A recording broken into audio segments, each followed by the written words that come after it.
इसमें इज्जत कम नहीं होती, बढ़ती है, और अगला बंदा पाबंद हो जाता है आपका काम करने का। नहीं तो वो पाबंद नहीं है सर। सही बात है। अच्छा, मैंने ये देखा बिलाखिर मुझे 1 साल बाद चेयरमैन साहब ने बुला लिया, इतनी मेहनत क्या है मेरे साथ। तो मैंने जब उसका कंपैरिजन किया तो मुझे लगा कि ये सिर्फ वही हमो मिजाजी सीखी, काम कैसे लेना है वो सीखा।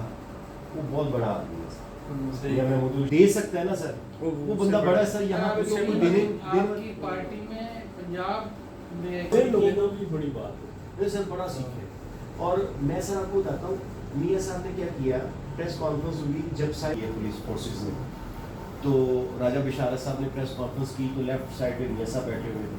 तो मैंने कहा मियाँ साहब, मैंने फ़ोन कर दिया फ़ोन, तो प्रेस कॉन्फ्रेंस के बाद मैं क्या तो उनकी ज़रूरत सी, ये हमने अवामी तवक्कुआत के बरक्स की